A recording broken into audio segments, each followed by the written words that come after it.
Assalamu alaikum students. I am your biology teacher Sidra Rubal, and today I am going to teach you second lecture from chapter number 27, Man and His Environment. This is importance of forests.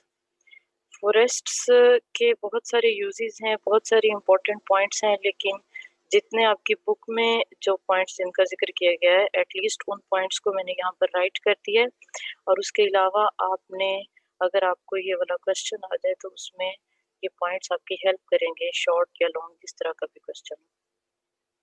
Provide protection to all kind of organisms, their food source, habitat for many organisms, यानी biodiversity जो है उसकी maintenance के लिए forest का बहुत ज़्यादा role होता है। प्रिजर्व करते हैं बायोडाइवर्सिटी को। प्रिवेंट सॉइल एरोजन बोलते हैं कि सॉइल की जो टॉप लेयर होती है, फर्टाइल लेयर, उसका वहां से रिमूव हो जाना, तो ये उसको प्रिवेंट करेंगे because roots of the plants are holding the soil particles.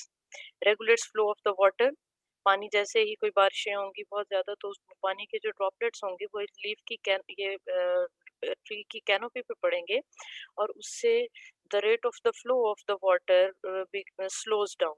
जैसे जैसे वो पानी मूव करेगा, या फ्लडेड वाटर है तो जैसे जितना फ्लडेड वाटर आएगा तो ट्रीज जो होंगे वो हिंड्रेंस क्रिएट काज करेंगे और उसकी जो स्पीड ऑफ द फ्लो होगी वो लो हो जाएगी, स्लो होगी, जिसकी वजह से जो सॉइल की जो टॉप लेयर है वो इरोड नहीं होती और वाटर जो है जितने भी वाटर बॉडीज हैं वो पोल्यूट नहीं होती। Used for timber, fuel, medicine, purification of the environment. इसी वजह से फॉरेस्ट को हम बोलते हैं इन्वायरमेंटल बफर्स, क्योंकि ये इन्वायरमेंट को प्यूरिफाई करते हैं हर किस्म की पोल्यूशन से, चाहे नॉइस पोल्यूशन हो, वाटर पोल्यूशन हो, सॉइल पोल्यूशन हो, एयर पोल्यूशन हो, हर तरह की पोल्यूशन से ट्रीज जो हैं वो क्लियर अप करते हैं, क्लीन अप करते हैं इन्वायरमेंट को। They control climate and causes rainfall. Climate control कैसे कि क्लाउड कवर जो है वो उसको ये इंक्रीज करते हैं, प्रेसिपिटेशन का सबब बनते हैं। ये उनके डिफरेंट यूजेस जो हैं वो यहाँ पर डिस्क्राइब किए गए। Here is an important short question from board exams. Why trees are called environmental buffers? We can say that are environmental buffers, and trees purify the environment by reducing environmental pollution. That's why they termed as environmental buffers. ये इसका answer होगा क्योंकि trees जो हैं वो environment को purify करते रहते हैं, इन्वायरमेंट को हर तरह की पोल्यूशन से प्यूरिफाई करते रहते हैं, क्लीन अप करते रहते हैं। That's why these are called as environmental buffers, and these absorb pollutants from the environment and release environmental friendly substances. This is the mode of the action. That's why the trees are termed as environmental buffers. For example, trees prevent air pollution by absorbing carbon dioxide and releasing oxygen. And in prevention of the water pollution, they reduce the silting up of the lakes and rivers and dams. Silting up का मतलब होता है students के water bodies में sand particles का, soil का जो है वो चले जाना। जैसे अगर सॉइल कोई इरोड हो जाएगी, कोई फ्लड आया है, बारिश है, तो उससे उस पानी को ट्रीज क्योंकि उसकी स्पीड को स्लो डाउन कर देते हैं, जिसकी वजह से सॉइल की जो टॉप लेयर है वो इरोड नहीं होती, और इरोड अगर नहीं होगी तो वो वाटर बॉडीज को कंटेमिनेट नहीं करेगी।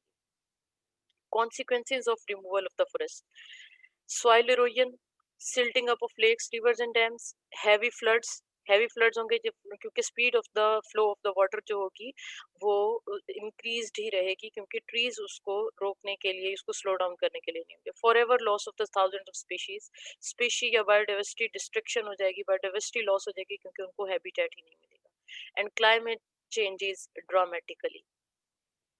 ये इंपॉर्टेंस ऑफ फॉरेस्ट आपकी बुक में दिया गया है, इसके ये सारे यूजेस यहाँ पर राइट किए गए हैं और मैंने इसी सारे टॉपिक को डिफरेंट पॉइंट्स के फॉर्म में राइट कर दिया ताकि आप उसको याद कर लें। और ये इंपॉर्टेंट पॉइंट और ये शॉर्ट क्वेश्चन आपने याद रखना है। Forest is an environmental buffer and why trees are called as environmental buffer. और ट्रीज ग्रो कैसे कहाँ पे करते हैं? जहाँ पर हाई रेनफॉल हो, स्पेशली एवरेज 20 इंचेस का रेनफॉल जहाँ पर होगा, वो वाले एरियाज जो होंगे वो सूटेबल होंगे ट्रीज की या फॉरेस्ट की ग्रोथ के लिए। Next topic is ozone layer depletion. This is also an important topic. What is the definition of ozone layer? A layer of atmosphere extending from 10 to 50 kilometers above the earth, which filters most of ultraviolet radiations and protects us from harmful rays of the sun, is called ozone layer. हमारी अर्थ है, उस अर्थ के इर्द-गिर्द जो है ये हमारी अर्थ है, ये ग्लोब है हमारा, ठीक है? इस ग्लोब के इर्द-गिर्द आप ये देख रहे हैं कि ये एटमॉस्फेयर है, ये सारे के सारा। इस एटमॉस्फेयर के इर्द-गिर्द बाहर की तरफ अराउंड जो है ये ओज़ोन लेयर होगी। अब ये ओज़ोन लेयर क्या करती है, सोलर रेडिएशन जितनी भी अल्ट्रावायलेट रेडिएशंस हैं जो कि हमारे लिए बहुत ज़्यादा नुकसानदेह होती हैं, उनको ज़मीन तक पेनिट्रेट नहीं होने देती। जैसे यहाँ पर ओज़ोन लेयर मौजूद है, तो ये अल्ट्रावायलेट रेडिएशंस ओज़ोन लेयर तक आएँगी और यहीं से ही वापस लौट जाएँगी, ये ज़मीन तक, हमारी ग्लोब तक नहीं पहुँचेंगी, जिससे हमें नुकसान नहीं होगा। तो ओज़ोन लेयर जो है, ये यूवी रेडिएशंस को प्रोटेक्ट करने के लिए ये एक लेयर मौजूद है। What is the composition of ozone layer? It is made up of 3 oxygen atoms bonding together. O3 इसका formula है. The nature of ozone is bluish color, explosive and highly poisonous gas. It is a gas which is bluish in color and highly poisonous. Ozone depletion. What is the ozone depletion?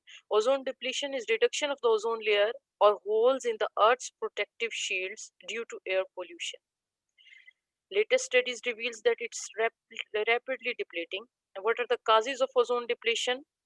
Main cause of ozone depletion is air pollution, and in air pollution, increased level of chlorofluorocarbons are the main causes of ozone depletion. The second cause is chlorine in atmosphere and chlorine oxide. Oxide of chlorine or chlorine and chlorofluorocarbons. These are the main causes of depletion of the ozone layer. What is the process? These gases, it means chlorofluorocarbons, are produced from the air conditioners in our homes, offices, vehicles, and operating refrigerators, perfumes. And as chlorofluorocarbons rise to the atmosphere, ultraviolet rays causes chlorine to release. ये chlorofluorocarbons जो होंगी ये release होंगी, ये gases release होंगी, जितने भी तरह के हम ये इंस्ट्रूमेंट्स यूज कर रहे हैं जैसे रेफ्रिजरेटर्स हैं, एसी वगैरह हैं, तो ये रिलीज होके एटमॉस्फेयर में पहुंचेंगी और जब एटमॉस्फेयर में जाएंगी तो वहां पे क्या होगा, जो यूवी रेज इनके साथ रिएक्ट करेंगी क्लोरोफ्लोरोकार्बन्स के साथ और क्लोरीन रिलीज कर देंगी। और क्लोरीन क्या करेगी, ये जो क्लोरीन रिलीज हुई है क्लोरोफ्लोरोकार्बन्स में से, क्योंकि क्लोरोफ्लोरोकार्बन्स क्या है, क्लोरीन, फ्लोरीन और कार्बन्स, ये 3 इसमें होते हैं, तो इनमें से क्लोरीन जब रिलीज हो जाएगी तो क्लोरीन्स क्या करती है, ये डिस्ट्रॉय करना शुरू कर देती है ओजोन के मॉलिक्यूल्स को, जिससे ओजोन लेयर जो होती है वो थिन होने लग जाती है और उसमें होल्स बन जाते हैं।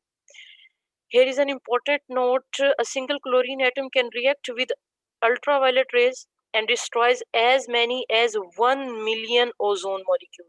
यानी single chlorine atom 1 million ozone molecules को के साथ रिएक्ट करके कर सकता है, जिससे ओजोन O3 जो है वो कन्वर्ट हो जाएगी O2 में या O में, और उसके रिजल्ट में क्या होगा, ओजोन की लेयर जो होगी वो थिन हो जाएगी और उसमें होल्स क्रिएट हो जाएंगे, लाइक दिस। जैसे ये आपको एक होल नजर आ रहा है, इस जगह पे क्या है, यहाँ पर ओजोन लेयर है, कंसिस्टेंट है, जहां तक वहां तक लाइट पेनिट्रेट नहीं करेगी यूवी रेस, लेकिन जिस जगह पर ओजोन लेयर डिप्लीट हो गई है, थिन हो गई है, और हुई कहाँ से है, यही हमारी ग्लोब से, हमारी ह्यूमन एक्टिविटीज की वजह से यहाँ से क्लोरोफ्लोरोकार्बन रिलीज होते हैं जो इस एटमॉस्फेयर में जाते हैं, एटमॉस्फेयर में जाके ओजोन लेयर के साथ ये यहाँ पर रिएक्ट करते हैं। कैसे कि ये यूवी रेज जो होती हैं वो उसको, उसमें से क्लोरीन को अलहदा कर देती हैं और वो क्लोरीन रिएक्ट करती है, जिससे यहाँ पर होल जनरेट हो जाता है। और ये जब होल होगा तो यूवी रेज आसानी से हमारी अर्थ तक पहुंचेंगी, और यूवी रेज जो होंगी वो कैंसर काजिंग रेज हैं और बहुत सारे प्रॉब्लम्स क्रिएट करती हैं। What are the consequences of ozone depletion? As ozone layer becomes thinner, more ultraviolet rays from the sun are able to reach the earth. And if more UV rays reach the earth's surface, they will affect all life on the earth by increasing the temperature. Overall temperature जो है वो increase कर देंगे, जिसको हम बोलते हैं कि ग्लोबल वार्मिंग हो जाती है। तो टेम्परेचर ऑफ द अर्थ जो होगा पूरे ग्लोब का वो इंक्रीज हो जाएगा। इसके अलावा और बाकी जितनी भी लाइफ है उसके ऊपर क्या इम्पैक्ट होंगे, स्किन कैंसर काज करती हैं, कैटरेक्ट्स इन ह्यूमन आई जो है उसमें इन्फेक्शंस जो होंगे वो काज करेगी, affects crops, plants, trees and marine plankton, जितने भी तरह के और बाकी ऑर्गेनिजम्स हैं, चाहे वो मेरीन प्लांक्टन्स हैं यानी फोटोसिंथेटिक ऑर्गेनिजम्स जो होंगे वहाँ के मेरीन इन्वायरमेंट के, उनको भी ये खराब कर उनको भी बैडली अफेक्ट करते हैं। इसके अलावा वेदर पैटर्न को डिस्टॉर्ट कर देती है, चेंज कर देती है, जैसे क्योंकि टेम्परेचर वार्म हो जाएगा, वार्म टेम्परेचर की जो रेंज होगी वो बढ़ जाएगी, जिसकी वजह से टेम्परेचर पैटर्न, जो क्लाइमेट कंडीशंस हैं, वो भी चेंज हो जाएंगे। एग्जाम्पल ओजोन डिप्लीशन की जितनी भी स्टडीज की गई हैं उनसे पता चला है कि एंटार्कटिका के ऊपर इसका ओजोन डिप्लीशन का लेवल ड्रास्टिकली इंक्रीज हो रहा है और वहां पर एक होल जनरेट हो चुका हुआ है अब तक। And the ozone layer has also been found to decrease over Arctic regions. Arctic और एंटार्कटिका, ये दो यहाँ पर इन रीजन्स में ओजोन लेयर डिप्लीशन जो है वो काफी ज्यादा हुई है। होल एंटार्कटिका में शो हुआ है और आर्कटिक रीजन में भी ओजोन डिप्लीशन जो है वो हो रही है। ये ओजोन लेयर डिप्लीशन का टॉपिक आपकी बुक में से, और जो टॉपिक्स स्किप्ड हैं इस लेक्चर में से वो वाले टॉपिक्स जो हैं वो आप लोगों ने नहीं करने हैं। जो यहाँ पर करवा रही हूँ यही वाले टॉपिक्स आपने करने हैं। Then our today's last topic is greenhouse effect. What is the definition of the greenhouse effect? The carbon dioxide of the atmosphere behaves as a glass sheet of greenhouse, and it absorbs the sun energy but doesn't allow it to escape outside, as a result of which the temperature of the atmosphere increases. And this increase in temperature is known as greenhouse effect. Greenhouse effect को समझने के लिए पहले इसका आपको mechanism पता होना चाहिए। ग्रीनहाउस इफेक्ट क्या होती है? इसमें सिंपली ये होता है कि सोलर रेडिएशंस जो आएंगी हमारी ग्लोब पे, अर्थ पे, जैसे ही ये हमारी ग्लोब पे यहाँ पर पहुंचती हैं तो कुछ गैसेस होती हैं जो ग्लास शीट की तरह काम करती हैं। इसको इसीलिए ग्रीन हाउस का नाम दिया जाता है कि जैसे अगर हम एक ग्लास मेड, अगर हम एक बॉक्स बना लें, एक हाउस बना लें, उसके अंदर अगर हम कोई भी ग्रीन वेजिटेशन को ग्रो कर लेते हैं, अब उस बॉक्स में सूरज की रेज जो होंगी वो इस जो ग्लास शीट होगी उस ग्लास शीट से सन रेज अंदर तो पेनिट्रेट कर जाएंगी, लेकिन बाहर जब निकलने लगेंगी तो ग्लास शीट के साथ ही स्ट्राइक करके वापस उसी एनवायरनमेंट में, उसी जगह पर, उसी ग्लास एनवायरनमेंट के अंदर ही रहेगी। तो जिससे क्या होगा, इस ग्लास एनवायरनमेंट का इंटरनल जो यहाँ का जो इंटरनल कंडीशंस है टेम्परेचर की वो इंक्रीज्ड रहेगी, जिससे टेम्परेचर हाई रहेगा।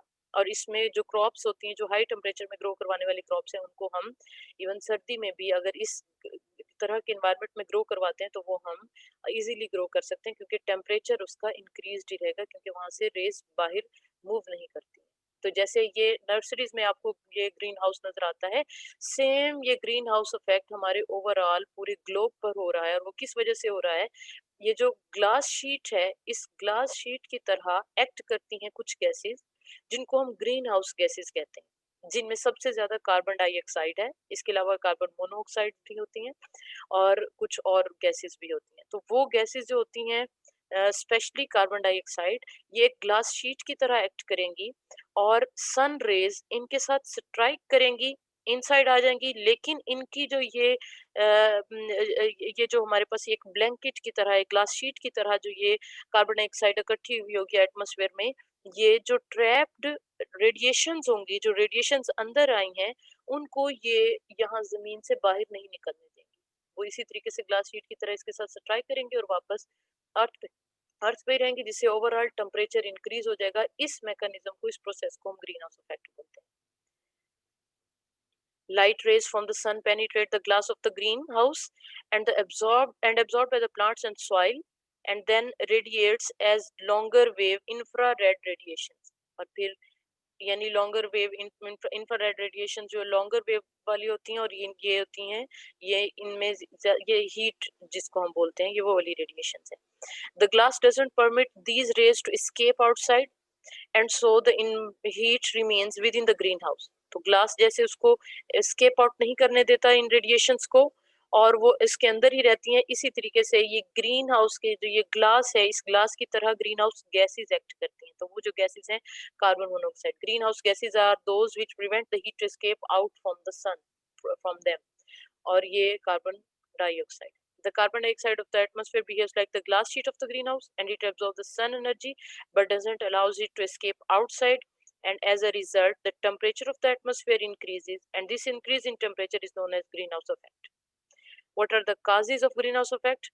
Over urbanization, जितने ज्यादा ह्यूमन पॉपुलेशन इंक्रीज हो रही है तो हमारे कामों की वजह से हमारी, जैसे फॉर एग्जांपल हम बहुत सारी ये क्लोरोफ्लोरोकार्बन्स जो हैं इनके रिलीज होने की वजह से इस तरह की और भी बहुत सारी गैसेस जो होती हैं उनके जैसे फॉर एग्जांपल फ्यूल कंबस्टन की वजह से, तो ओवर अर्बनाइजेशन से बहुत सारे इम्पैक्ट्स होते हैं जिनसे ये ग्रीन हाउस गैसेस रिलीज हो जाती हैं और वो ग्रीन हाउस इफेक्ट काज करती हैं।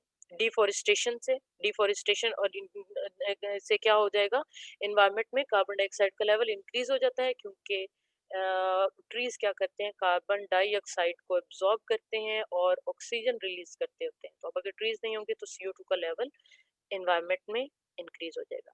इंडस्ट्रियलाइजेशन, इंडस्ट्रीज की बहुत सारी जो वेस्ट गैसेस होती हैं वो वो भी ग्रीन हाउस इफेक्ट काज करें, इसीलिए ये 3 मेन काजेज हैं ग्रीन हाउस इफेक्ट की। अफेक्ट्स क्या होंगे, and it affects is in terms of gradual increase in temperature of the earth. Overall increase in temperature of the earth is termed as global warming. तो जो overall increase in temperature of the earth due to greenhouse effect, this is termed as global warming and this में lead to rapid melting of ice caps.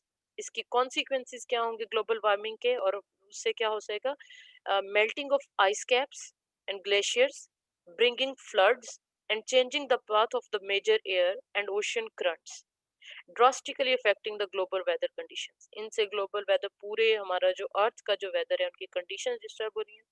Ice caps जो हो रही हैं वो melt हो रही हैं, पूरे पूरे जो आइस के जो ग्लेशियर्स हैं, जैसे जिसको आप आम अल्फाज में बोल सकते हैं कि बर्फ के पूरे पहाड़, वो ग्लेशियर्स हैं। और आइस कैप्स क्या है कि अगर पहाड़ों की चोटियां जो हैं जो बर्फ से ढकी हुई हों उनको आइस कैप्स बोलते हैं। तो ये सारे इनकी मेल्टिंग से फ्लड्स आते हैं और ओवरऑल टेम्परेचर जो होगा वेदर का वो भी सारा हमारे ग्लोब का वो चेंज हो रहा है। सो स्टूडेंट्स, ये आज का हमारा लेक्चर था। इसको आपने अच्छे तरीके से वॉच करना है और इसको प्रिपेयर करना है।